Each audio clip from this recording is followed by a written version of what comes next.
got to be honest, I think that a lot of the time they don't seem to like you. There's a lot of hard work and it's blood, sweat and tears. I don't know, if I suddenly get a guitar out, is it believable? 23. Well, that's really shit. This is Your Welcome America presents Totally Scott Lee, episode 7. I am Ben. I'm Fraser. Fraser like razor. And we are at the penultimate week of recapping and reliving the MTV UK classic reality show, Totally Scott Lee. And you can watch along, I guess, with one more episode because they are still on YouTube. She hasn't done it. She hasn't taken it down. Still. So, for the uninitiated, I mean, it'd be weird if you started in episode 7 with us, but hey, it's a goodie. Let's tell you what the show is about. Totally Scott Lee follows Lisa Scott Lee from pop supergroup Steps as she tries to forge a solo career. Along for the ride are her family, the other Scott Lees, manager Nath, and of course, Michelle Heaton. What happened in episode 7, Fraser? Well, this episode is insane because we are breaking the fourth wall. We're also on the final kind of days of promotion. And also, I think there might be a revelation about someone's name, I think. And I want to get to that with you later. That's the major news. Let's get into episode 7 of Totally Scott Lee. So here's the story of the family. It's a game of make or break, 'cause they all know how to get dropped. Lovely Lisa's got that soul and she's already been dropped. Husband Charlie's understanding 'cause he took off the chop. He's left it to a brother Henry, he was dropped but now he's hanging by a thread. At least he has Michelle, she's still his top of the pops. With Nathan managing beyond his brother beyond. It's a nasty game of fame and it don't come for free. No, not when you're Totally Scott Lee. Okay, before we get into it, I have something to raise, and that is the fact that I think I made a mistake. And last week I said it looked like in one of their many, many trips to Leicester Square, Nikki Chapman was in the audience of the Totally Scott Lee launch. I don't think it was Nikki Chapman. It turns out Lisa's mum, Jan, just looks like Nikki Chapman. Oh my God, she really, really, really looks like Nikki Chapman. In fact, I don't want to jump ahead too much, but there is a moment in this episode where she's inexplicably wearing a power suit, and she really looks like Nikki Chapman in that scene. Oh my God, just so right. So what's been going on? I mean, full disclosure, we are recording this on on the day that Joe Biden has won the presidency, which is apt because I mean, Joe and Kamala get to number 1. Does Lisa get into the top 10? Parallels? Well, exactly. This is all about Lisa not only winning the popular vote, but I guess the electoral college. I don't know. I've lost it. But what I will say is a big thank you to everyone that sent us the Lisa Scott Lee memes to do with Pennsylvania going from red to blue. I don't know if you saw any of them. It was Lisa with red hair and then with blue hair.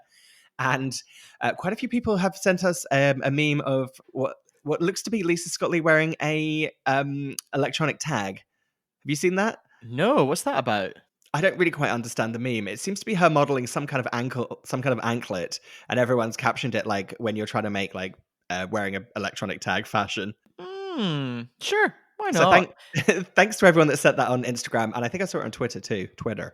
Speaking of, if you want to get in touch with us, as ever, go to Instagram. We are You Are Welcome America. And on Twitter, we are You're Welcome USA. Oh, also, you can rate and review us on Apple Podcasts.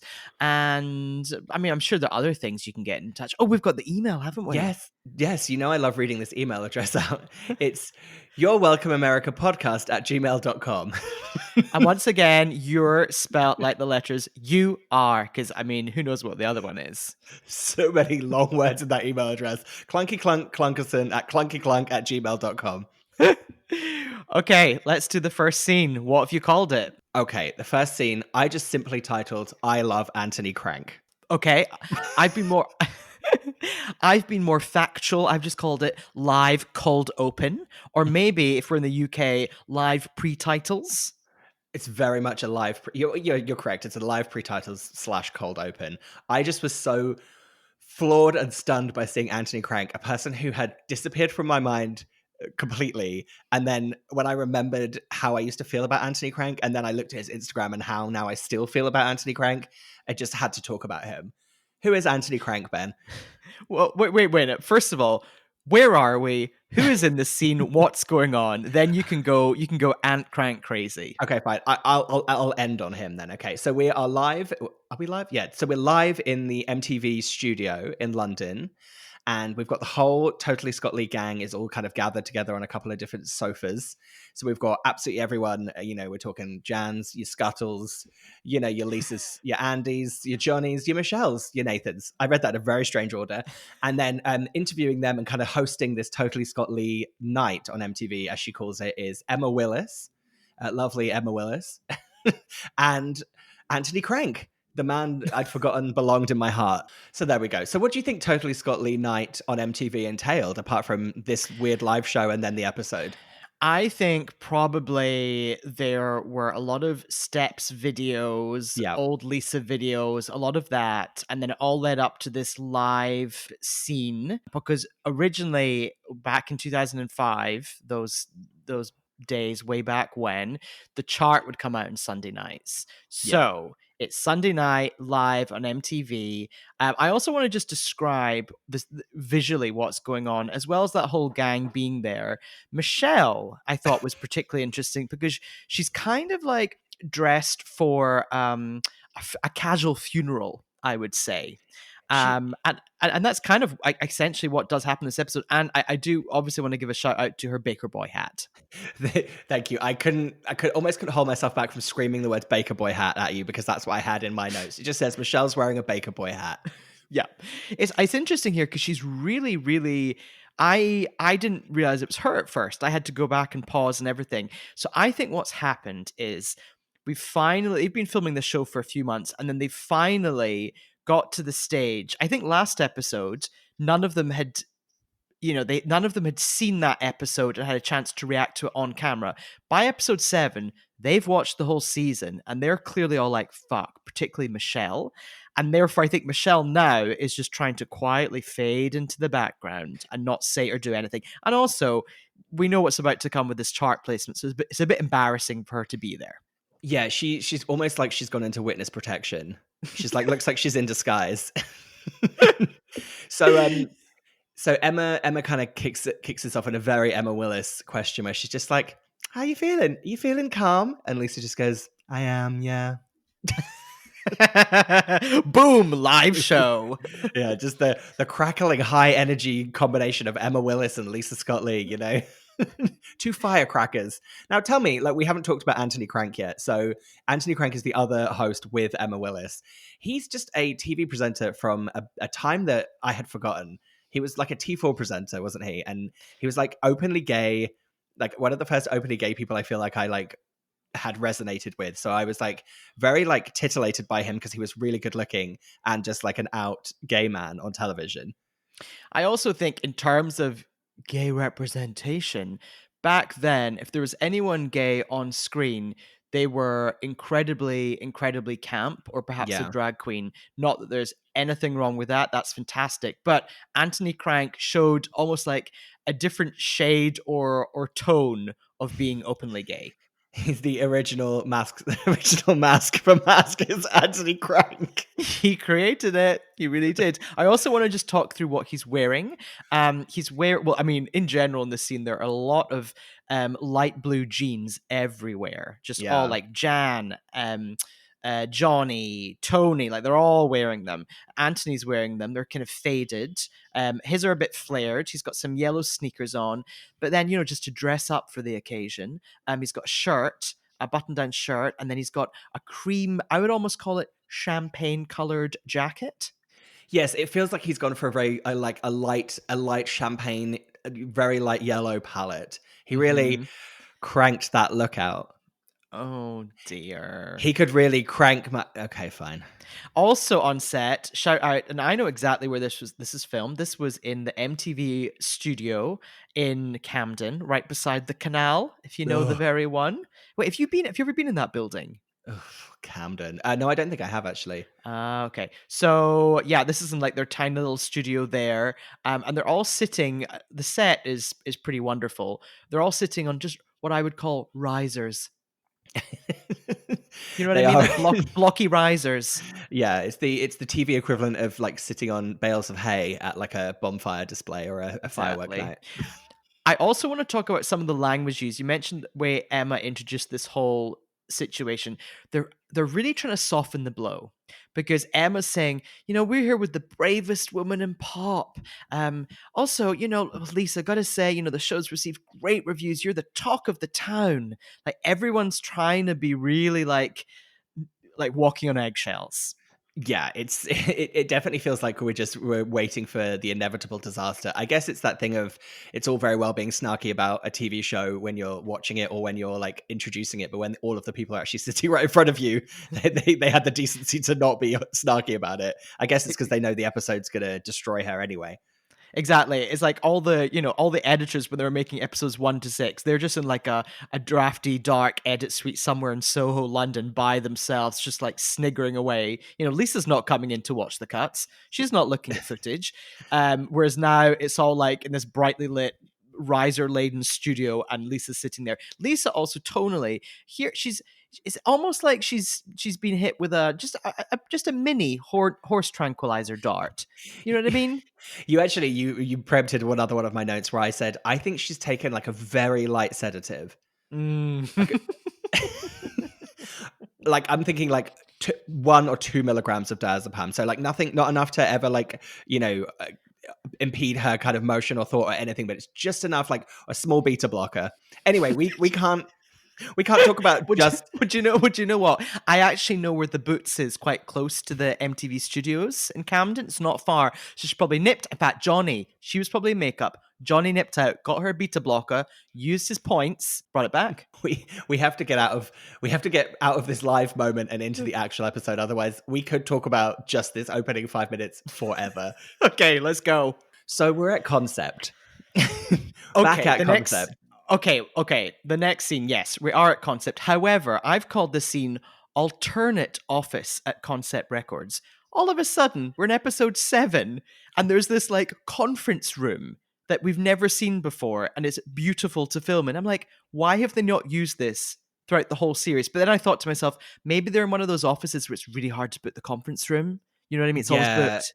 Yeah, exactly. Especially, someone's booked that out for someone's blocked it out for like 2 weeks, so they couldn't get in it to film in it at all. Yeah, Susan in booking. HR. Oh yeah. So she just opens the scene. Nicola, that is. Well, I mean, we'll get to that when we get to that. Nicola walks in and just says, "Hi, babe." So essentially, this whole episode, cold open aside, the whole episode starts with the words, "Hi, babe." It's very, very us on regular You're Welcome America. That's why I made such a note of it. I was like, oh, it's us. Hi, babes. So she's coming in just to have it's kind of like a final meeting with Nath, just kind of before the full like last push of promo happens. And she's saying there are enough records out there to go top 3 if every single one of them gets bought. And Woolworths have pulled out a 10,000 unit order, right? I think that's what they were saying. But I mean, all that matters is Woolworths are on board because as we found out in the previous episode in 2005, Woolworths only sell singles that they think are going to get into the top 10. And that's what Lisa wants. Well, there's a lot of Woolworths shenanigans in this episode as well, isn't there? Woolies. Oh, dear. Yeah, Woolies is the extra character in this scene. I didn't write anything else down for this scene, did you? No, because I wanted to get to the next scene, which I've called Wet Welsh Pride. I called this scene promo hell. Okay, where are we? So my first note is, what in the homo hell is this? Because what's happening is we're seeing, Lisa pulling up to something in the rain, and it appears to be a Pride festival. We see, and it definitely has to be like Cardiff Pride or something like that. We see some Pride flags. We really don't see many people because it is what I would say chucking it down. But we do see one brave homo in like a pair of fluffy boots and just a pair of pants, stumbling through like a muddy field trying to get to the stage. Well, I think this is definitely Pride. They're definitely in Wales because there's a Welsh flag hanging at one point. Isn't this Mardi Gras that was referenced, a few episodes ago where Lisa, in that people carrier scene, Lisa was like, well, Nathan's going to be doing Mardi Gras the same as me. You fucking Jessica Fletcher bitch. You did it. You'd finally tied up one of those loose ends. We made it to Cardiff Mardi Gras. What is Cardiff Mardi Gras apart from something that's very fun to say? Cardiff Mardi Gras is a bunch of is a bunch of damp tents. Also, just want to give a shout out to some of the food stalls that you see You in the background. you motherfucker. It's like you've seen my notes. Go on, say it.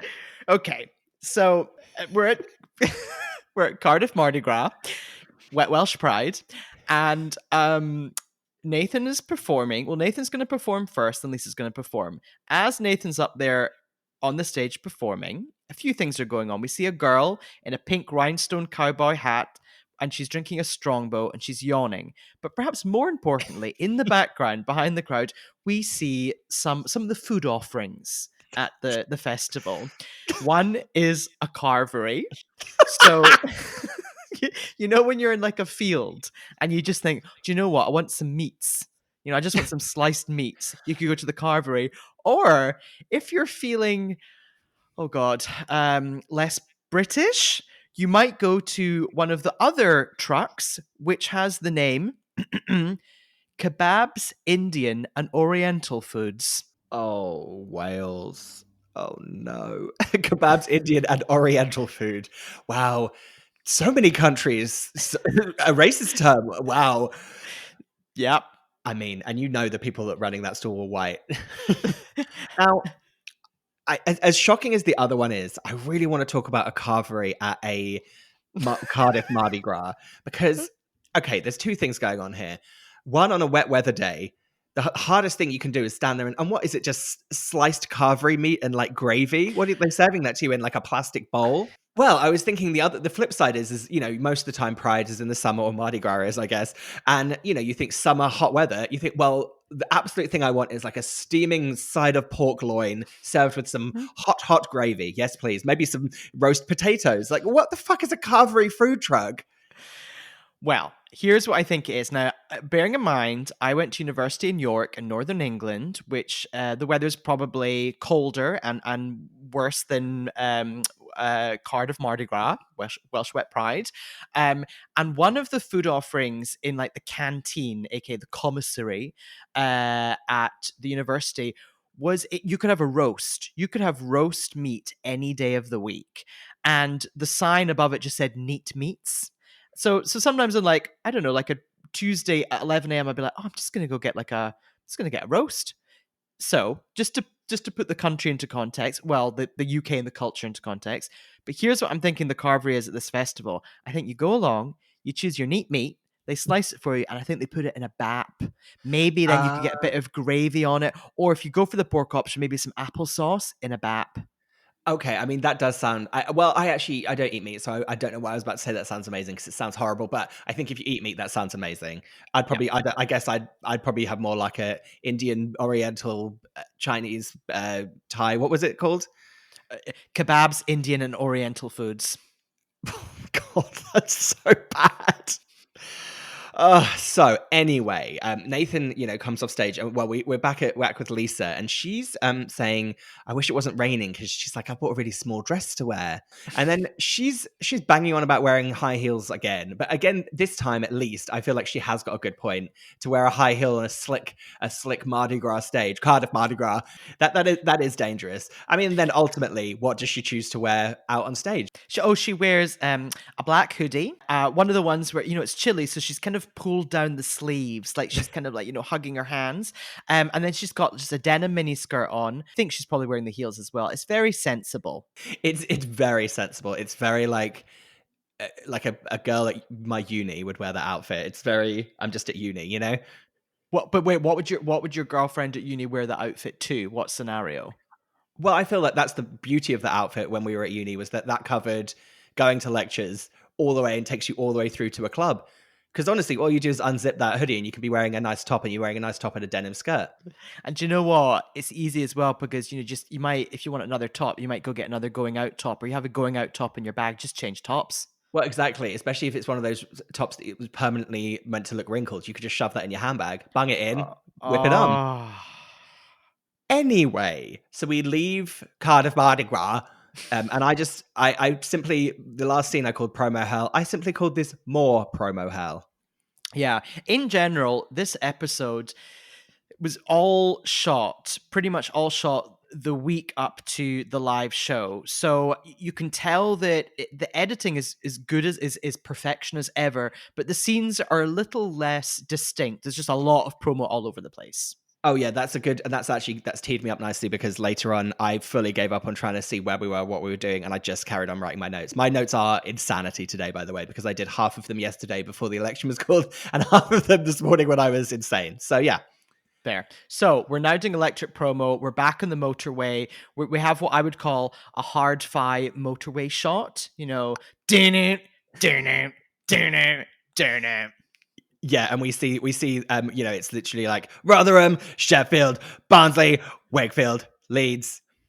Exactly. So they're somewhere and they're backstage, and Nathan's there, and he just says to Lisa's getting ready to do some promo. Maybe she's getting ready to do some TVs. And they've got a problem with the word vibrator in the electric video. I didn't know the word vibrator was in this song, or was it in the video, not the song? No, but it is in the song. It's like hold me like a vibrator, or like buzzing like a vibrator, something like that. What? I like that you're also singing do do do do do do do do do do do do. Is that the Bewitched theme tune? The TV show? Know. I don't know. Remix. You're singing like a 50s, or like I Dream of Jeannie. I Dream of Jeannie. You're singing the I Dream of Jeannie tune, I think. Anyway, God, is Electric a ripoff of I Dream of Jeannie?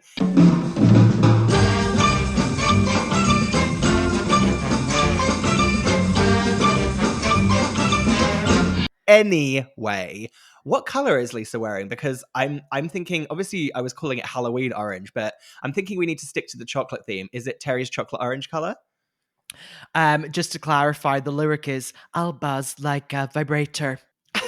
Perfect, thank you. Okay, color of dress. Let me just quickly check. And Nathan. Yeah, well, no, it's more toxic, or I don't know what that orange is. Well, what chocolate bar is it? Well, because she is wearing like a brown top underneath. It's a Terry's chocolate orange, or do you think that needs to be orange and midnight blue? I don't know. I feel like it's more ready, or it's one of those oranges that when my eyes look at it, it does not compute because it doesn't know what color it is or where it is. Or do you know what I mean? What about orange matchmakers? Sure, I'll give you that one. Jesus, like blood from a stone. Anyway. So we're kind of flying around in this. So we leave the orange matchmaker's outfit, and all of a sudden we're on GMTV. We're on Good Morning. Just good. What isn't that what Nana called it? Just Good Morning. Yeah, that was Nana's mistake. My notes here say GMTV. What the fuck is she wearing? And I described it as flamenco shoulderless madness. No, but I think she's wearing a performance outfit. I think she trotted like she's wearing a kind of a red flowy outfit that's got slits and things, and I think either just before or just after the interview she performed in the corner of the studio electric, and that outfit makes sense for an electric performance. Oh, does it now? You said that with such certainty. That shoulderless flamenco outfit makes a perfect sense for an electric performance. So here she is being interviewed by Ben Shepherd. Yeah. And he is asking, I think he's asking some good questions here, some questions that we want to know. He's like, so how strictly will MTV hold you to the deal if you fail to get into the top 10? Because obviously the deal was she's going to give up on her career. And Lisa answers very well. She says, here's the thing. What's good about this is feedback from the audience. So it's for not just for MTV benefits, also for mine. She's basically saying, look, if I don't get into the top 10, maybe I shouldn't be doing this anyway. Yeah, and that seems to be they hammer it home like a lot of times in this episode, that I think that this part of the promo is where everyone has seized on the fact that she's meant to have signed a contract to have given up music and all this stuff. And this is the beginning of what we see her eventually come up with quite a wonderful, almost like legal defense for not having to give up music, which I think is pretty smart. Yeah, she's on it, is our Lise. Ben Shepherd, do you want to cover him at all? Yeah, I wanted to say that I worked with Ben Shepherd on a show once, and he is really, really nice. He's a really nice man. He's exactly as nice as you think he's going to be, if that makes any sense. He's a very normal, imagine just a handsome guy you went to school with who grew up and has a really nice life. He's like that, you know? Yeah, he's very kind of solid middle class, played rugby, one of the rugby guys, but one of the nice rugby guys from school. And he's kind of like he's very much an Emma Bunton. Yeah, you're right as well. He's also like, I don't want to make everything about me wanting to have sex with absolutely everyone, but he's definitely the sensitive rugby boy that you would like. He's the one that you'd be like, oh, actually, this one he wants to talk to me. Okay.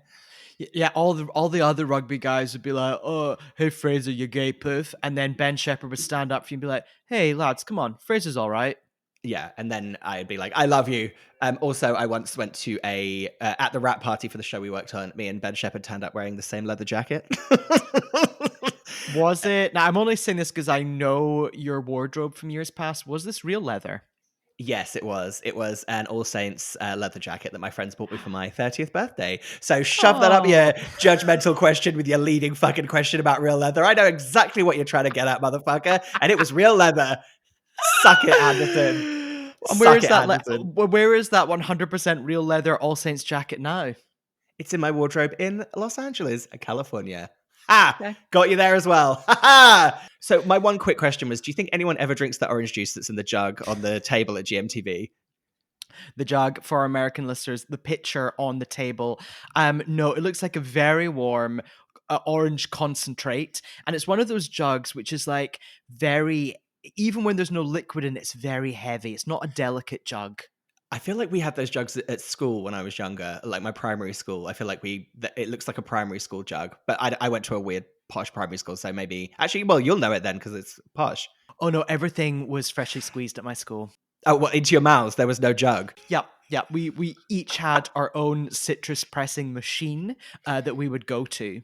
Okay, my final note is that I think that she's really rolled her fringe around a brush and blow dried it. For our American listeners, that's getting a brush and rolling your bangs around a brush and using a blow dryer on it because she had a real rounded fringe / bangs. Anyway. Well, speaking of hair, she goes off to a very important place for us. I mean, past its prime, but she is hopping over to CD UK. So I'm assuming this must be a Saturday. Yes, this must be this. I've got it. This is the Saturday before the Monday when the single's released. So the single isn't out yet, but she's doing her promo. So yeah, she hops over to CD UK, Countdown UK, and now her hair's in rollers. Yeah, CD UK. I just wrote our dream show all in capital letters. So yeah, she's in her dressing room. She's just kind of getting ready, and then she has to get a Sharpie and correct the dressing room sign because they haven't put the hyphen in Scotland.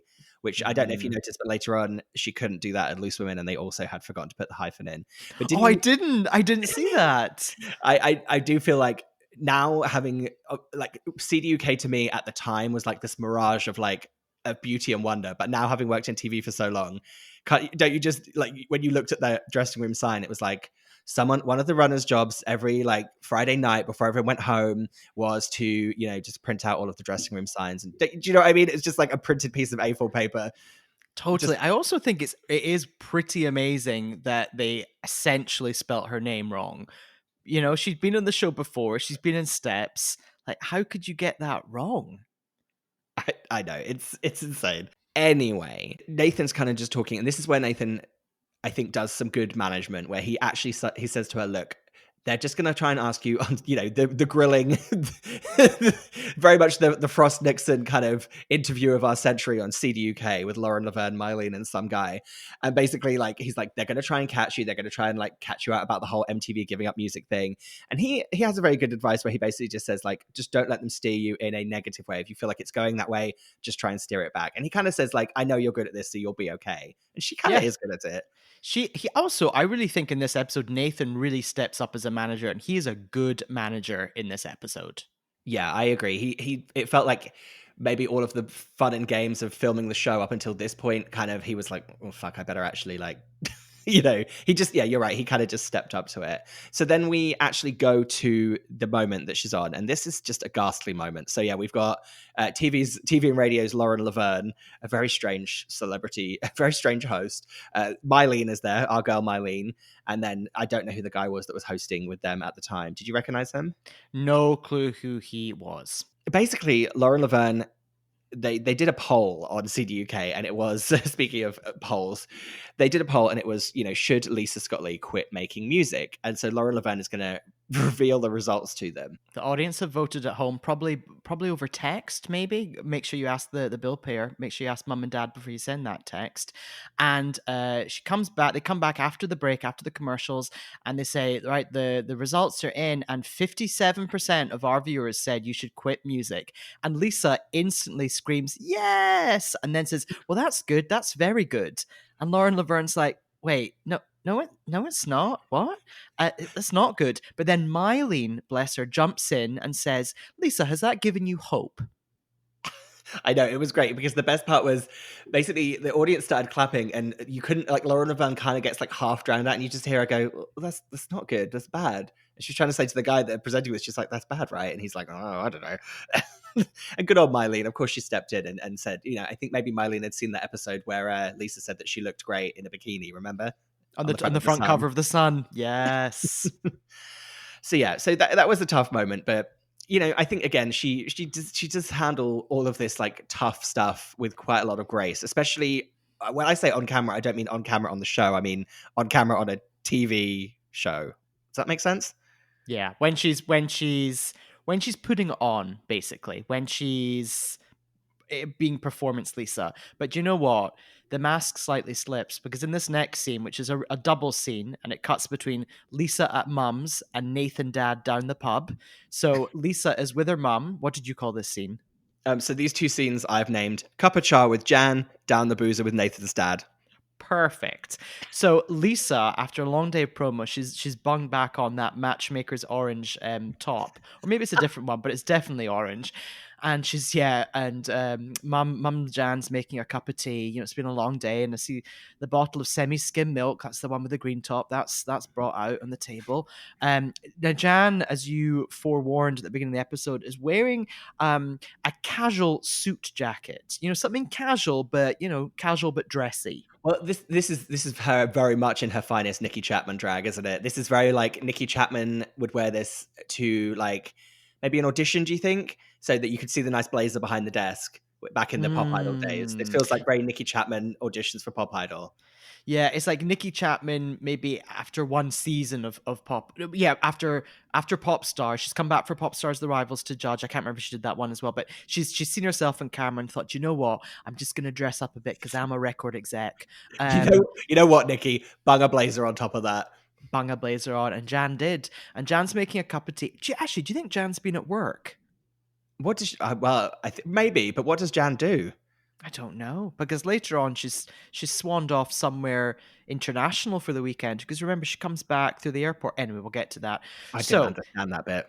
Lisa and Jan are having a chat, and Lisa and Jan's was like, hi love, how you doing? Yeah, how are you? And Lisa says that she feels shit about the deal she's made with MTV to quit music if she doesn't make the top 10. And she's like, I wish I'd never made it. This also is a real scene where I think Lisa is really letting loose a bit. We saw in previous episodes where mum and dad, Jan and Tony, were like, oh yeah, Lisa's been a bit shirty with me this week. I think this is one of those moments where she's kind of snapping, and she can snap at her mum a little bit. Yeah, and the only thing that's obviously giving her any positivity is that they're having their coffee out of a positive yellow mug. Did you hear that little discussion? And then the mug that Jan's drinking out of, I feel like maybe everyone in the entire UK had that mug in their house during like the late 90s. We definitely had a pale yellow ceramic mug like that with like a wishy-washy kind of lilac painted on it. We definitely did. So maybe I'm speaking for Chippy and the Scott Lees. Yeah, with like a flower on it. There's also a great shot of Jan just standing in the kitchen, leaning against a kitchen cabinet, and you can see the boiler in the background, the hot water boiler. And you also see a double glazed door, which I assume just goes out to the back garden. She's just sort of perched like, yeah.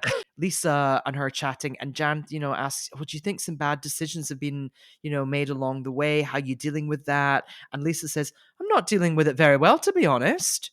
Jan also says, this I found very confusing. I really hope you can break it down for us. What kind of guidance are you getting? What about the website? The kids are furious. Like, what's she going on about? I wrote what I just wrote what website has Jan been on? The kids are furious. And then I did notice behind Lisa was a huge PC. So I guess that's where Jan was clicking through lisascottlee.com. Who are the kids? Well, I wonder. I think Jan's been onto an internet forum, and she's just been tinkering around like a good mum. Maybe that's her mum. Maybe she's head of digital. Oh, yeah. So she just was in the office in her blazer. Well, she was at that big chunky PC behind Lisa. But I like the fact, I like your theory that, yeah, she was on like one forum and in her mind, she called it the website because in her mind, that was just the one website that exists. So she'd Yeah. been on the website, which is the internet. And the kids, which I believe is Lisa's fans, are furious that maybe, but what are they furious about? The fact that she hasn't done enough promo? Or they're furious that she's, do you think they've announced at this point that she said she'd give up music? So the kids are furious that she'd give up music, maybe? Maybe. One of my other theories, and I know this kind of comes out later in the episode, and I think it came out after the show completely aired, was that there wasn't quite enough time to promote the single. I think she only had 4 or 5 weeks to do it when normally you would have at least 6 weeks. So Right. I don't know if the fans are furious that she's not been given a fair shot.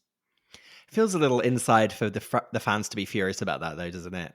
I don't know. It feels more like that's what fans would talk about now, even though it's a very different music landscape, just because you can talk on Twitter and Instagram and Snapchat and everything. Do you know what I mean? Like fan armies and stan armies are so much more powerful and insider, have so much more insider knowledge, whereas then you couldn't really. What Lisa Scott Lee stands called? Oh my God. Okay. The Lisa Scott Lee fans. What are they called? Monas. That's really good. Lisa's Monas. Lisa's Monas. We're the Mona Lisas, like Charlie XCX's Charlie's Angels. Yeah, exactly. We're the Mona Lisas. Perfect. Okay. Well, Lisa, you're welcome for that one, Lisa. That's a you can have that for free. So should we pop down to the boozer with Nathan and his lovely dad? Let's pop down the pub. So we go to this pub. Is this a gastropub? And that's what I was trying to work out. There is a giant ornamental rock behind them. Yeah. As Nathan and his dad sit down there, hunched over a chunky wooden table. There's also an ashtray, a clean ashtray, in the middle of the table. Yeah, well, to me, the rock looked like a meteorite that had like crashed to Earth and is causing some kind of alien outbreak issue or something. But yeah, they seem to just be sitting by a large meteorite in definitely like a gastropub in like South London. That's what it felt like to me. It felt like a Clapham gastropub in like the 2005s. I think you're on it with that one. Dad and Nath are sitting there having a chat. It kind of appears that Nathan's dad doesn't really have a clue what Nathan does as a job, what he's been up to, or who Nathan is. Yeah. Are you claiming this isn't Nathan's dad? This is just someone they trotted out to be Nathan's dad for this scene? I think it feels like Nathan and his dad maybe don't have the closest of relationships, but MTV have said, "Oh, we'd love a scene where you're confiding in someone. What about your dad?" And he's like, "Okay." So yeah. I think, you know what I mean? I think it's a little bit set up. Like if the show hadn't been shooting, I don't think he would have sat down and had a pint with his dad to discuss his career. Yeah, no, I know what you mean. Well, and then so at this point, he shows his dad the single, and his dad's like, "Oh, can I have one for free?" Nathan's like, "No, you have to buy one." He's like, "I bought one." But that's classic. That's classic dad who doesn't understand how like the charts work. Yeah, and the fact that would actually impact his son's job if he just got free CDs from him. Exactly. And then they're kind of just, Nathan's just talking about like how stressful it is. And he says, "I understand why she cries every day." I was like, oh, wow. I mean, that's like, we know she cries every day because we've seen it, but still, he didn't need to say that. And then, you think his dad's going to say something really nice and sympathetic. And he just kind of goes, "Should we have a look at the menu?" Dad's hungry. Dad's hungry, and you know that the petty cash, the MTV petty cash, is paying for the meal. Yeah, this is per diems for sure. But did you see that the menu was on a printed piece of paper on a wooden clipboard? Very gastropub in the 2000s. Oh, lovely. Also, what they end up ordering, 2 hearty bowls of soup with some big, fluffy white bread. Yeah, giant bowls of soup. They look like salad, like a salad bowl that you'd serve a salad at like a dinner party. They looked as big as that. Like they looked like they were having to almost crane their heads up and over the rim and down to like look into the soup. Yeah, those are massive bowls. I think that's just another like funky gastropub kind of concept. Yeah, oversized bowl. Have our fun soup. Sit next to this rock. What's happening? Nathan here also, when he's talking about Lisa and her career, he's like, if she cries, I cry. If she bleeds, I bleed. And you know what? I believe him. When has she bled? That's my one question. I feel like she's definitely cried and sweated, but I'm yet to see actual blood from her. Well, later she cuts the cake and she almost slices off her hand. So, near miss. Fair enough. Oh, well, okay. So next up is basically release day. I calmed down on my stupid titles and just wrote down release day at this point because I was getting a little nervous. So we start release day with just a shot of Lisa dousing her hair in Elnet. But Elnet's still a thing. Like, Elnet's classic. In fact, do you remember when Cheryl Cole did Elnet for a while?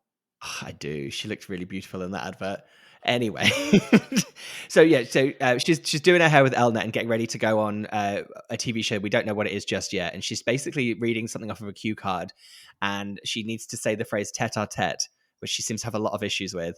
Yeah, I feel like this wasn't as funny as the producers thought it was. This was just like another little Lisa-ism that they've popped in, and it's like, okay, I see what you're doing. You're trying to make her seem a bit kind of boring and goofy. It's fine. Let's move on. Well, you know what I mean?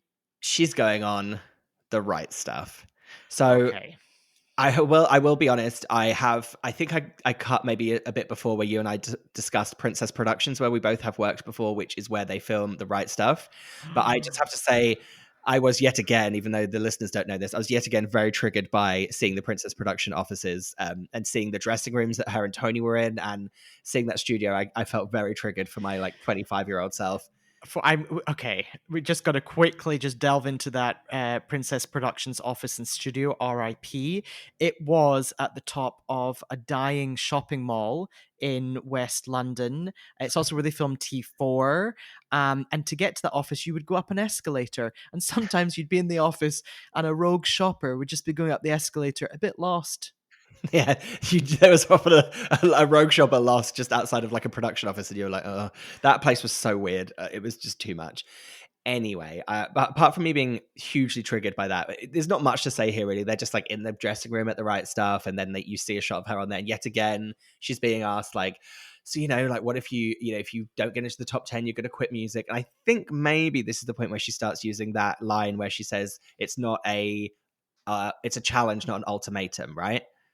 I think so. She also wait, what's the host's name? I know it's something Wright. What's his name? I've completely forgotten. Matthew Wright. Matthew Wright says to her, so MTV have set you this ultimatum, and actually they were talking about it on Sky News today, and she's like, Sky News? Really? Oh wow. So we kind of leave the right stuff, and she's in the car, and she's basically sending out out a kind of SOS group text on her tiny Nokia phone, kind of basically saying Electric's out today, please go and buy a copy, yada yada. And I was like, who's she sending this to? I was like, is she sending it to close friends? Is she sending it to family? Don't they already know? And then she announces who she's sending it to. She goes, I'll send it to the rest of Steps too. They'll help. I was like, wow, those 4 sales are really going to push you right through to the top 10, Lisa. Well, she says, they'll buy it, I reckon. Now, a question for you, Fraser. Who out of Steps do you think bought it? And who out of Steps do you think didn't buy it? Well, only one person in Steps bought it. Oh. H. Interesting. My answer was I thought Lee and Faye bought it, but H and Claire didn't. Oh, you see, in my head, H bought it before he got that text, because I feel like him and Lisa just to chit chat a lot. In my head, I've imagined that, so I imagine he was already in the loop on it, so he bought it. I think that she then sent that text, and I can imagine all 3 of the others being very supportive and going, "Oh my god, of course, let's go and get that today," and they all forgot to do it on the day. Much like Jan. Well, yeah, we'll get to that. Much like everyone else in Lisa's life who didn't buy the single. Oh, fucking hell. So where her and Scuttle pop into a local HMV, which must be the one on Oxford Street if they were leaving the right stuff, because that's the nearest one, isn't it? Or look, if they're leaving High Street Kensington. Well, this is what I think it's High Street Ken, because I also wonder if they're leaving the right stuff and they're about to head back to Windsor. So you'd be heading out of town, wouldn't you? Yeah, you're headed towards the M3. So yeah, you probably can pop by High Street Ken on your way. Yeah, you're right. Maybe Earl's Court. The Earl's Court HMV. Was that ever a thing? I have Sounded no right. idea. I don't think I've ever actually set foot in Earl's Court in my life. Oh, can I just say the Earl's Court train station is one of the most confusing train stations because I don't know if they've changed it, but they used to like for a really, for a really lovely like heritage twist, they would have all those old train signs where like you'd be standing at a platform and you'd look up and the old train sign lists all the destinations and then a manual arrow just clicks up and down to It's show the different destinations. So you never know what's going on. too hard to explain, but yeah, there's basically multiple places that the trains go in Earl's Court, and you have to know which train you're getting on to go in the right direction. And yeah, it's announced through a light up arrow system, which, oh God. Yeah, Earl's Court Station is very stressful. I have been in Earl's Court Station for sure, but I just don't feel like I've been on the streets of Earl's Court. But hey, I'm probably lying. Someone will get in touch and be like, oh my God, I have my birthday card for you in Earl's Court. Anyway, so they go in and buy the single, and they're kind of, she's like, oh, get both versions. I don't know if there's like a deluxe version perhaps. And she's queuing up to pay for it. And Scuttle tries to give his copies to her. And she's like, no, Dad, you've got to pay for yourself. Otherwise it doesn't count. Is that true? So I was interested in that. Is that true? I don't know. I don't think that they I guess there must be some way to cap, like, if you buy like 5 of the same single, does that just count as one sale? Oh, because that must stop record companies and people. Because Lisa, let's be honest, to save face, Lisa could spend like, I don't know, let's say the CD single is let's say the CD single is £3, okay? Yeah. She could go in and spend like 10 grand, and that's what 3,000-4,000 singles. The maths is roughly right. So I completely I know you can't see me because we're not together recording today, but as you started doing the numbers, my eyes completely unfocused and I went off into a glazed world. I just can't do it. I don't know if you know this, but since the all the election stuff this week, I'm actually now a mathematician. Oh, you're a regular Steve Kornacki. Also, the other night I was trying to explain to someone that Steve Kornacki is basically Carol Vorderman, and then I had to explain to an American what on earth Countdown is, and they're like, "That show sounds amazing. I don't know why it's never made its way to America." And I was like, I think we all know why it hasn't made its way to America. The most boring TV show on earth. Literally, they would have to, for it to work here, the clock would have to count down and I don't know, the contestants' heads would have to explode at the end of the countdown or something. I don't know. Anyway, we're getting truly into the weeds here. Let's get back to, so actually, we're kind of meanwhile at Casa Scott Lee. We've got a quick little quick little scenelet at Casa Scott Lee. What's going on there? Yeah. So Johnny, and I don't know who that is. Is it Johnny's brother? Who's that guy with him? I unclear. I don't know who he is. He's in another kind of knockoff Hollister outfit, isn't he? Yeah. So they're prepping a little surprise party for Lisa. So it's Monday now, so it's the day of release. So they're going to throw a surprise party at the house to celebrate the single coming out. Super sweet. So Johnny's prepping. He's hanging some sparkly decorations over a metal art sculpture on the wall, I would say. I was wondering how you were going to describe that, because I wrote hanging streamers from weird geometric wall art. Yes, very geometric, very geometric. It's like someone on a Mac, in an Apple Mac in like 1999 drew some squares, and then I feel like at Next Home, like on the label on the shelf in Next Home said geometric wall art. Perfect. And they went all in. It's great for hanging streamers from. Also, thank goodness for that conservatory extension, because it is getting more use. Meanwhile, they've also bought her a cake. Well, they've commissioned a cake, I would say, and it's a giant champagne bottle, because every episode of Totally Scully has a bottle of champagne somewhere. And Johnny does say, "Oh, she loves her surprises." He's right. I mean, we'll get to it when we get to the surprise, but I think this is so sweet. And I think he's so sweet for doing that, saying that, and just knowing this is exactly what she would love to make her really happy. Just literally the saddest streamers hanging from the geometric wall art is going to make her happy. And I think that's really sweet. Once again, Johnny knows exactly who his wife is, and they are very sweet together. Yeah. So where are we going next? Somewhere dear to your heart. Yeah, I actually wrote Triggered Again as my next title for this, because this is the London studios, also another place where I've had some very stressful work-based moments. So I said, triggered by the London studios again. So we're back to the London studios, and so I'm going to just talk you through here because I know TLS like the back of my goddamn hand. Yeah. So what's happening is Lisa and Tony are arriving at the east gate of TLS, of the London studios, and they're kind of talking to security. And I think what's happened is, what they don't realize is, if you're spending the day there, you don't drive through the east gate. That's just where you drop people off and you drive in and out again. What you need to do is actually go to the underground car park, which is not by the east gate. You don't drive through it to get to the car park. So what's happened is Scuttle actually has to back up out of the east gate to turn back to go into the underground car park. But unfortunately, he's almost running over some Lisa Scott Lee fans.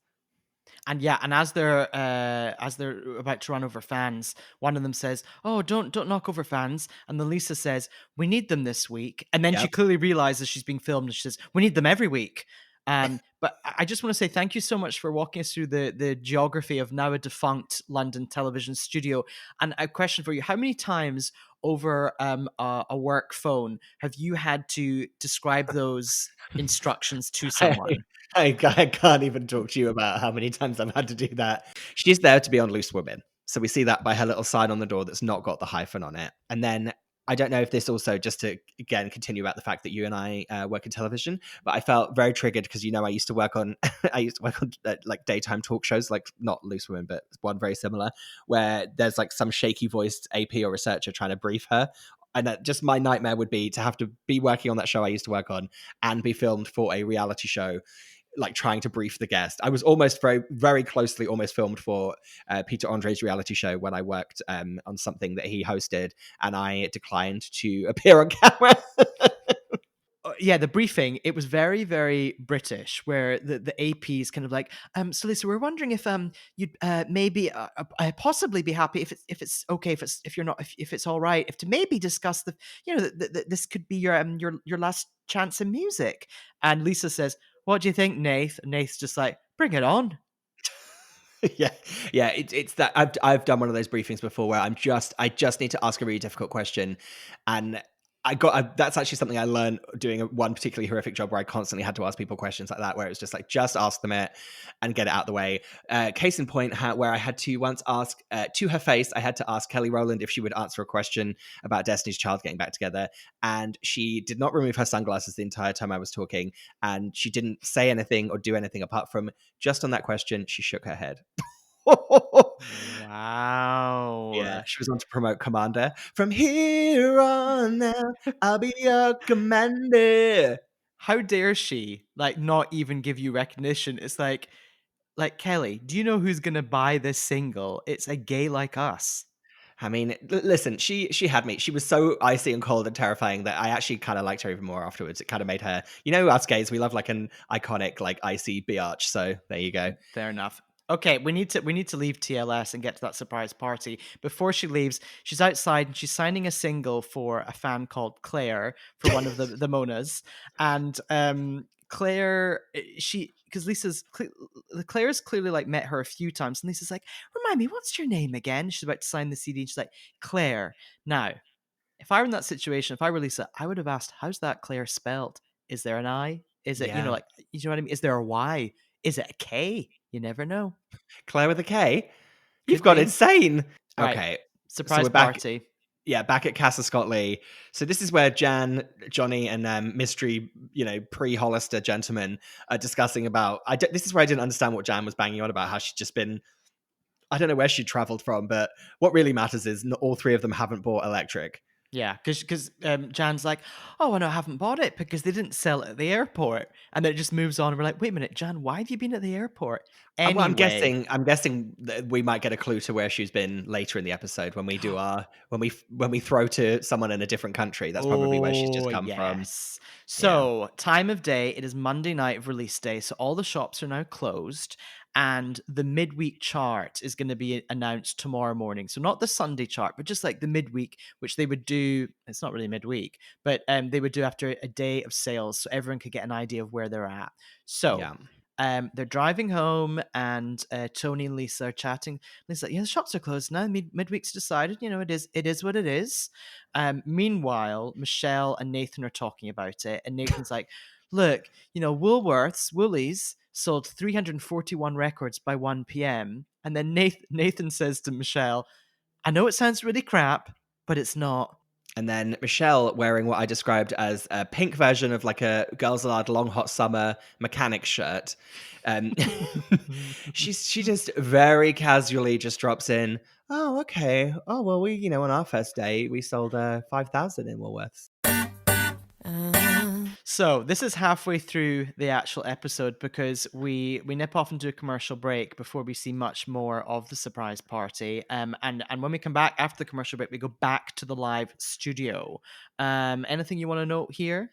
Just Anthony Crank makes a terrible joke about the atmosphere being electric that absolutely no one laughs at. Lisa literally goes like, and then Emma Willis is kind of like, oh, do you have any advice for anyone that wants to get into the music industry? And Lisa just gives us exactly what we think she's going to say, which is like, well, you just got to have a tough skin, and you just got to work hard, and I think that's what I've done. I was like, yep, fine. Well, no, fine. she says you need determination, you need to work hard, and Emma Willis immediately jumps in, which you've shown. It's almost again like they're really trying to just appease her at this point. So we are back at the surprise party. Johnny thinks Lisa's gonna cry because the whole crowd have assembled. Then Lisa turns up in the car with Tony. She's wearing what I would describe as a kind of bolero top. Yeah, like a shrug. Yeah, that's right. A wee shrug. Yeah, she loves a shrug. And she's just kind of saying, oh, it's been a long day. We just got to get some food in us, haven't we? Haven't we, Dad? Get some food in us, Dad. That'd be nice, Lise. Just get some food. And she walks in, and she walks into the house, and Mum's there, like, "Hi, love." So, oh yeah. Jan asks if Lisa wants a cup of tea. Lisa goes, "Yeah." And then Mum says, "What about a glass of wine?" And Lisa's like, "Oh, both."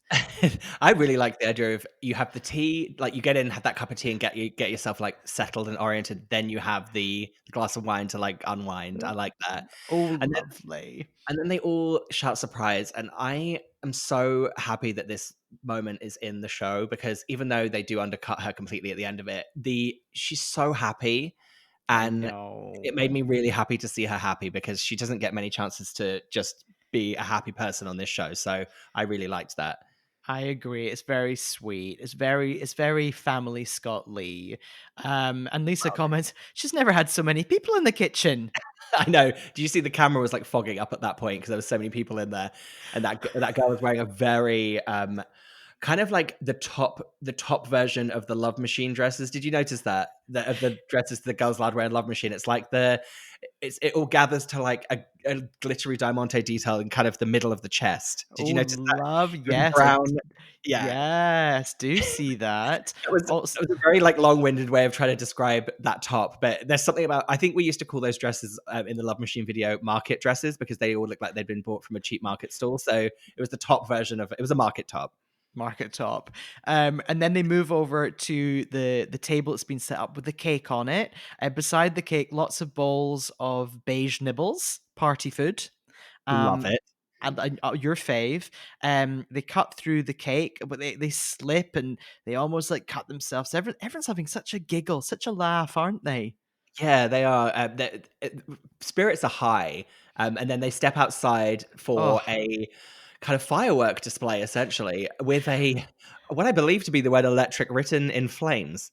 This is spectacular. This is not only a fireworks display, it is a choreographed to music fireworks display. So they play the single Electric, and then in time to the music, rockets shoot off. So amazing. I think this came from the mind of a crazed person who works on the show. Like, they told Johnny, like, we should do a surprise party. And I think someone somewhere, I don't know, maybe because they were getting close to the end of the shoots, maybe there was like this weird pocket of budget money left over. Someone lost their damn mind in this moment, and they were like, well, we should just have I feel like someone as a joke said like, well, I don't know, why don't we just get Johnny to throw a party? We'll just like set some fireworks off to time to go with electric written in flames. And then someone just took that and ran with it and actually spent that bit of the budget on it. Yeah, because it's pretty good. It's like, this is this is pretty solid. Lisa's watching it. She's tearing up, and she just says she's watching the fireworks. I can't believe it. Like, she is made up. I mean, she would have been happy with, just a slice of a cup of tea and a glass of wine, as we heard earlier, but she's getting a fireworks display with her single blaring. So it finishes, and they're all high as kites. Lisa's giggling, and she sort of does a mini speech. She quietens everyone, and she's like, guys, I think everyone knows the single's out now. Oh, and then she says a great line, I hope it's top 10 after that, bloody hell. She's like, oof. And then I would say not possibly, actually, I'm gonna be firm. I think the best part of all 8 episodes of Totally Scott Lee occurs. So they're in the garden, fireworks just finished, and the brother, whose name I can't remember, Sexy Scott Lee, he sort of rushes into shot and says, we've got a bit of a situation on our hands. And then a neighbor storms into the garden and approaches Lisa. What does that neighbor say, Fraser?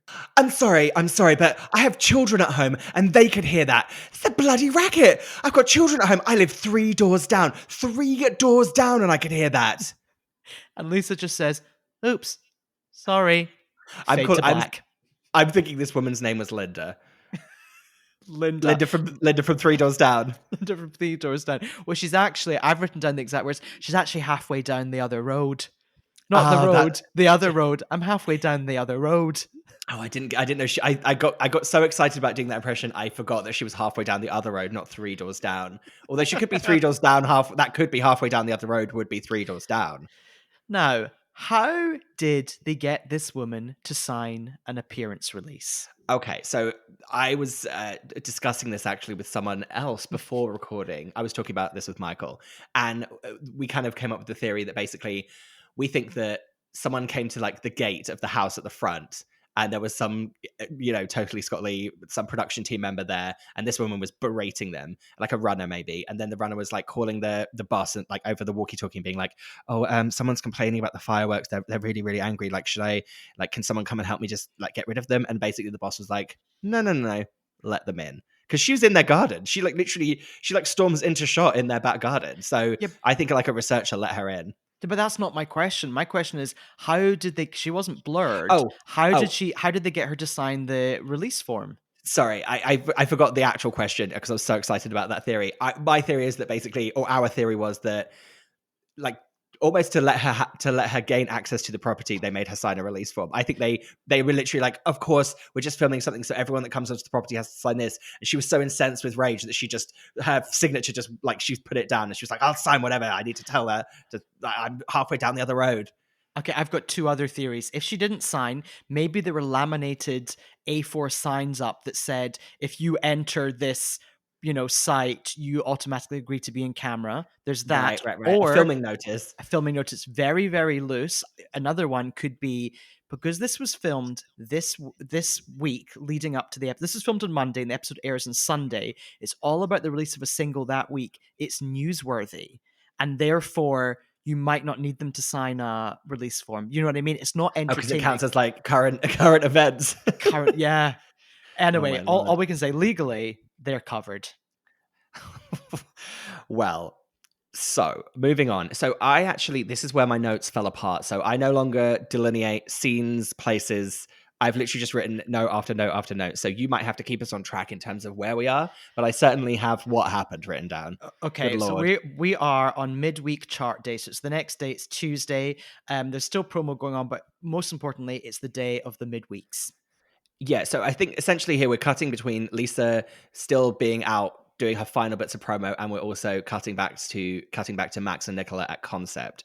So we open on Lisa and Jan leaving a hotel room, and they are having the most Lisa and Jan conversation about the hotel room, saying, "Oh yeah, that bed was comfy, wasn't it? Oh yeah, those pillows are nice."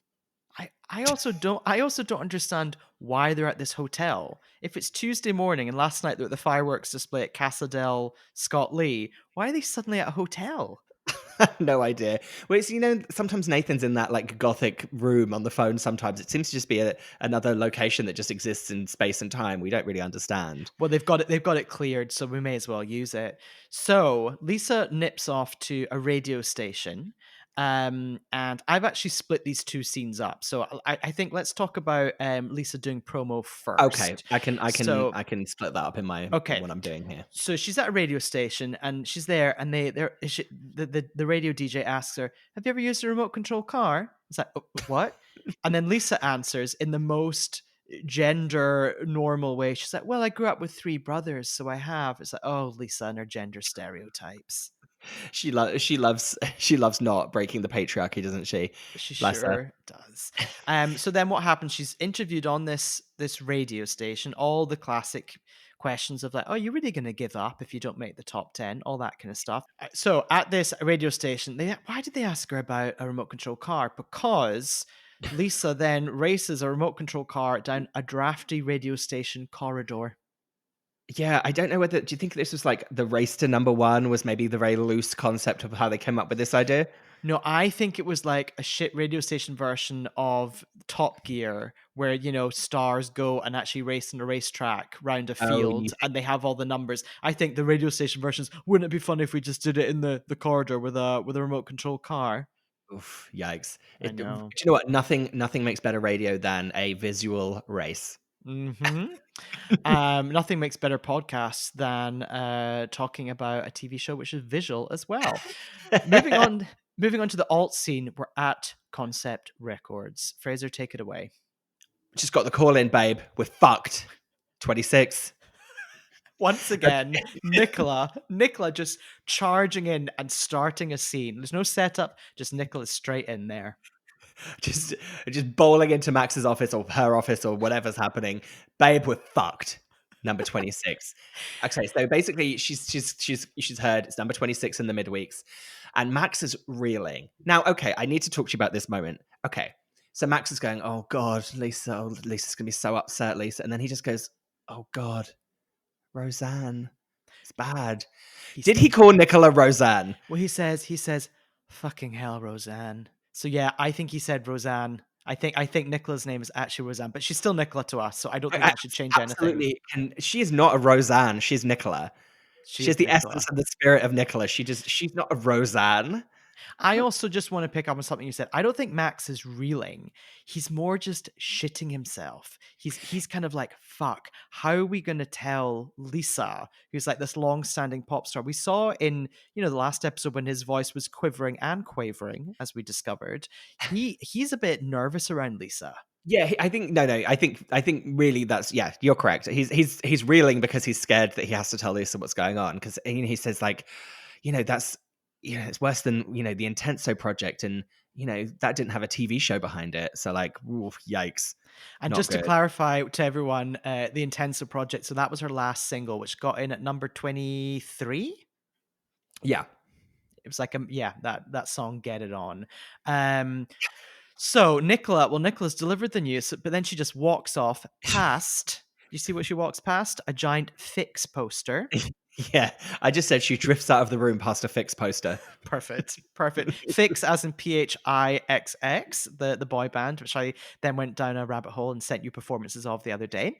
I know, it was good, that performance. Andrew Lach, or whatever his name is. Oh, great.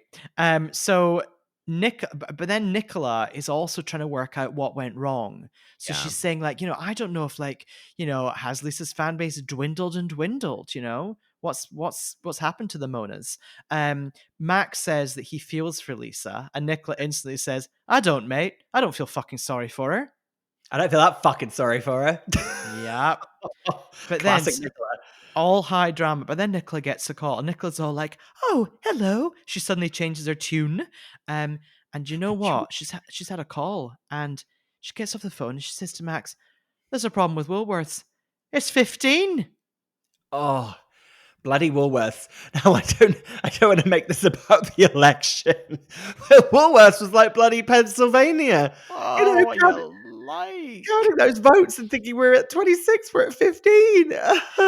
Politics. This was really interesting because I genuinely went on, because we haven't watched the show for 10, 15 years. I did physically go on the journey with them. 26, when I heard it was 26, I was like, fuck, how could it be that bad? This is awful. And then when they said it was 15, I was like, I felt such relief. But then, bearing in mind, she needs to get into the top 10, so it's still not great. Yeah, no, I did the same as you actually. I feel like we never really talked about this, but I purposefully have never looked up where it actually ended up. So this whole episode was a complete like surprise to me because I'd 100% forgotten what happened. I remember that she didn't make it, but I didn't remember exactly what the positions were or anything. So yeah, I was with you. I was like super nervous. Yeah. So then we go to a hotel conference room, conference suite. And Lisa is in there with Nathan, the family. She's going to get the call about the midweeks from there. So Nathan gives her a bit of a pep talk and he says, you know, if it doesn't go our way, there's loads for you to do out there together. I'm like, oh, all right, Nathan, just chill out. Lisa's quite too. She hugs him. But Nathan, once again, doing a very good job as a manager in this episode, giving her a pep talk. Lisa appreciates it. They go into the boardroom and yeah, mum and dad are there. Johnny's not around, is he? Is he off skating? Oh, he's skated off somewhere. Who knows what he's doing? Yeah. Or who he's doing. Oops. Uh-oh. And then you were the little bitch, weren't you? You were the little bitch. She contacted the News of the World. You caught me. You knew it. So then Max calls Nathan and explains the whole situ. So meanwhile, Tony breaks a window. That was me doing some Foley work for you there. I don't know what scuttle broke in the background. Something broke, and then Jan and Lisa are absolutely pissing themselves about it. Classic dad. Classic tone. And yeah, so Nathan's on the phone to Max. He's like, right, okay. And Lisa's like, it's not good. It's not good. And Jan's like, nah, it's not good. Jan completely agrees. So he gets off the phone and he goes straight into it and he says, it's 15. Not bad. And then he goes in to explain the whole Woolworths situation. And then Lisa's instantly like, it's still not top 10, is it? And then immediately Lisa's a bit pissed off and she wants to know immediately, well, how much do I need to sell to get into the top 10? She's like, can you find out? And Nathan's like, I'll find out. Yeah, and that's when we cut back to Nicola, right? And they kind of sure do. Nicola and Max are like, okay. Nicola kind of goes, well, look, there's still like, she's still got a few days left. And then she says the phrase, she needs to fucking flog her ass out there to anyone who's interested. Yeah. Flog. Now we have to be very specific about that. Flogging in the UK it means selling as well as I think whipping. Whereas in this country to flog someone is just to whip them. Yeah. It's like an S&M, isn't it? Well, she needs to whip up a frenzy, doesn't she? That's what she needs to do. Yeah, she needs to, she doesn't mean flog to whip up a frenzy. She means go out there and literally sell her ass to anyone who's interested. 100%. It's well, do you the know worst what? version of the phrase. Before she does that, she should get some advice and just check in with Nana, shouldn't she?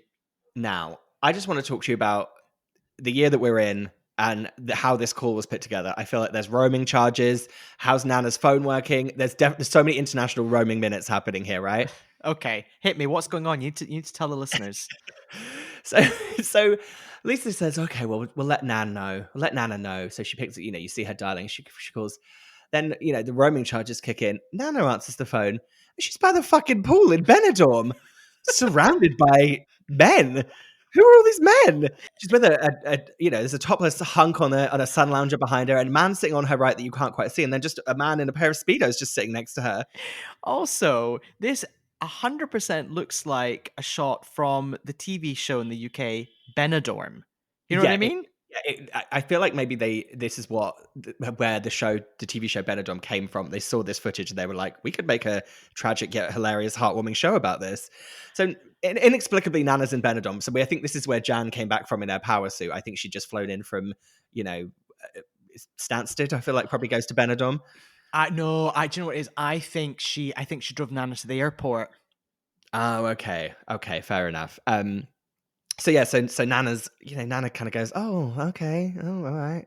And Lisa's like, oh, not good. Wait. Before we get to that, Nana picks up the phone, says hello, and Lisa says, hola. Yeah, I forgot about that. I didn't write that down. Yeah, and she's like, oh, did you get the job position? She tells her it's 15, and Nana goes, oh. And Lisa's like, it's not good, is it? And she's like, oh, well, I don't know, maybe there's time. But then she does tell her to keep her pecker up, which again is must be a phrase that means something else. She doesn't literally mean keep your penis up, does she? Keep your No, dick 'cause- up. I think that this isn't a UK thing. This is a generational thing. I think Oh. to a certain, people over a certain age, maybe peck as your head, like a woodpecker would peck a tree with its head. Listen, etymology people get to us. Tell us where this term "keep your pecker up" comes from, because in my head, Nana's surrounded by men in Benidorm saying, "All right, Lisa, keep your dick up, love." Also, did you notice the refreshments they're having by the pool? I didn't. I was so blinded by all of the strange gentlemen that she was fraternizing with in Benidorm. What was the spread? Cups of tea? Cup of tea by the pool in Benidorm. Oh my god, that's Oh. anyway. Once we do that, we just say Lisa just needs some breakfast. She's starving. Yeah, and then a smash cut to Nicola, who just shouts out. What does she shout out? Fuck me, Lee Ryan's 13. And then it cuts to Lisa very quickly, and she says, "Bloody hell, Jenny Frost is 50." Yeah, she finds out that she might be 14. Yeah, that was it. She's like, well, I've just found out I might be number 14. And then that lollipop just comes up from out of nowhere, and she just sticks it in her mouth and smirks at the camera. I mean, "Fuck me, Lee Ryan is 13" is basically one of my favorite lines that I've heard in the entire show. Fuck me, Lee Ryan's 13. Nicola's quotes in this episode are, I think, what I thought she was like in the entire series, and I think it's these quotes that have like lodged themselves in my brain and made her the Nicola that I thought she was. She's a completely peak agree. Nicola. So, okay, do you know what? The week isn't over because we've got more promo. So now, again, the scenes go all over the place, but we've got more promo, and we're also at Concept Records. So they're at a radio station again, and a radio DJ, who admittedly is very tiny herself, says to Lisa, "You're tiny." And Lisa says, "Everybody says that."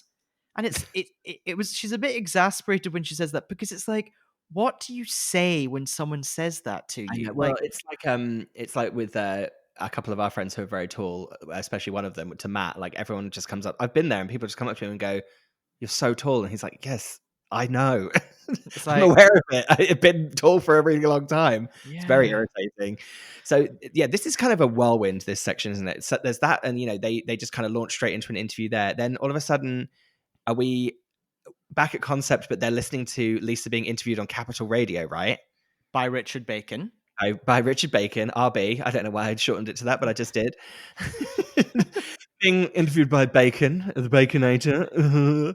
Sorry, I feel very strange. This day has been a lot. And basically, he's just reiterating yet again. I mean, his is one of the harshest lines of questioning, where he basically says, "So you've agreed that you'll never, perform ever again in the UK?" And I was like, okay, I don't really think that's what anyone thought was going to happen at RB. All right. Yeah. Oh, RB also stands for Richard Blackwood. Remember him? Oh, wait a minute. What was his? 1, 2, 3, 4, get with the wicked. Can I get a chicks get with it? Can I get a fellas? RB runs the show. What? Perfect. So, yeah, Nathan and Max are listening to this Richard Bacon interview, and yeah, Richard asks that very severe question, which is incorrect, and Lisa's like, "No, that's not what we're saying." So then it cuts to either the next day or late at night at Concept Records, and Nicola is running the show here. She's sitting there sounding off to Max and Nath, and she says, "I always said from the beginning, I thought it was insane to release Lisa's single on that date with only 5 weeks promo. I've always said that. And I just want to say what we've achieved in a 5-week window, with or without this fucking TV show, is phenomenal." I mean, everyone's reached the end of their rope with this show, haven't they? They're openly now just bitching about being on the show whilst being filmed for the show, which is very, very funny. Yeah, and then Nicola also starts talking about other territories. She's like, "But you know what? It hasn't worked out here. That's fine. But you know what? Let's take this girl. Let's go abroad. Let's make some money with her." And they're talking about releasing singles and albums across, I don't know, Europe, I guess. I don't know, Dubai. That's where she ends up. Maybe that's how maybe this is the path to Dubai that happened after this show. The Totally Scott Lee, The Path to Dubai. That's the second season that never happened. And then the scene ends with Nicola saying, "Who cares about an idea originated at a press office? Let's move on. Fuck 'em." End of episode. I mean, truly just, yeah, she's a star. What can I say? She's a star. Fuck me, Lee Ryan's 13. So we're back in the studio, and my first note just says, "Fuck me, this is painful." So, to clarify, we're back in the live studio, the live wraparounds at MTV Camden. Wraparounds. Fuck off. It's time to announce where Lisa gets into the chart with Electric. Okay, it's happening live. So what's happened is they've because the chart would always happen between 4 and 7. So I don't know what time it is at MTV, but Lisa, we've kept it from you all day. You don't know where you've gone in, but I can tell you there are 5 new entries in the top 20. So then what happens is they pull out an envelope and the lights kind of go dark, like it's an episode of Who Wants to Be a Millionaire. Yeah, it's very much the Who Wants to Be a Millionaire. Bum, bum. Bum, bum. They open up the envelope and they say, Lisa Scott Lee, your single Electric has entered the chart at number 13. Fuck me, Lee Ryan's 13. Oh no. Oh, she's like, oh great, yeah, okay. And everyone like trots over and they do a confetti drop, which is like a sad amount of confetti, and it's also that thing of a studio show where you don't have an audience, so it's just the crew clapping, so it sounds like this. Just one enthusiastic floor manager and camera operators not willing to clap along. So yeah, so basically this is really just where this episode kind of limps to an end.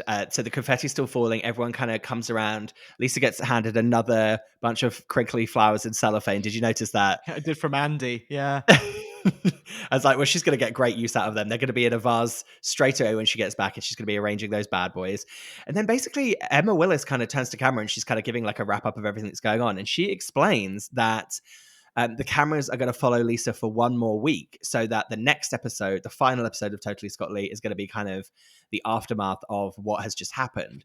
So just real quick, this filming and like release schedule of this show is so crazy. Like, so it's basically like we started all the way back in the beginning, you know, a year ago with her finding out her single did so badly. And then it's all of a sudden we jump to the putting together the new single, and I can't believe the way it was like released and caught up with itself to its own live show to watch episode 7, to then be announcing at the end of the live show that the next episode is going to be next week, and it'll be everything that happens after this moment exactly now. I know, right? It's I pity the production manager who had to put that calendar together. Oh, that calendar, that makes me feel sick thinking about that calendar, that edit schedule as well. Something else that happens here as Emma Willis is wrapping up, she says, we still think 13's great. Emma, stop. Just leave it alone, Emma. Now, because as you just described, the episode 8, next week's episode in 2005. Oh god, I'm jumping all over time zones and calendars. Sorry, production manager. Because none of it's been shot yet, there's no kind of coming up next week or no next time on Totally Scott Lee. So what I did was I just very casually flipped through episode 8 just to give us a little tease. Okay, you liar! How could you do this to me? I know. So the two things I want to bring up, there's behind the scenes of the live chart reveal. So it's behind the scenes at the MTV studios, and it is fucking tense, I will tell you. Oh, so it's like the actual aftermath of what's just happened. Well, it's like the live stuff was all happening on the Sunday, so it's all like the lead up to the live where they're talking through what the script's going to be and what's going to be in teleprompter on auto cue. It's tense, and one of the reasons it's tense is the night before Lisa was up in Glasgow, shout out, and she was going to a gay club called Bennett's, which I've been to, and she was doing promo. Bennett's. Why is it called Bennett's? What a stupid name for a gay club. No clue.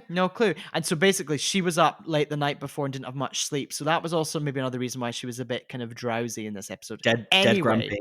Dead grumpy. She's just tired. So that's all coming up on next week, the final episode of Totally Scott Lee. Oh my god. So every week we give the episode it's totally something. What's your totally this week? Mine was totally 13. Oh, okay. What's factual. Yours? I'm always factual. I'm factual in this one. You're fun. What's your fun one? Mine was just totally Nicola. Oh. Because truly, this wasn't even an episode of Totally Scott Lee. This was an episode of Totally Nicola. And I guess in brackets, it's Totally Nicola, open brackets, Roseanne, close brackets. Yeah. That's the spin-off that should have been. So thank you as ever for listening. Do get in touch on Instagram. You're welcome, America. Do get in touch on Twitter. You're welcome, USA. Watch along on YouTube for our final week of this. And yeah, I guess we're going to see you next week for the final episode. Fuck me, Lee Ryan's 13. I've got to be honest, I think that a lot of the time they don't seem to like you. There's a lot of hard work and it's blood, sweat and tears. I don't know, if I suddenly get a guitar out, is it believable? 23. Well, that's really shit.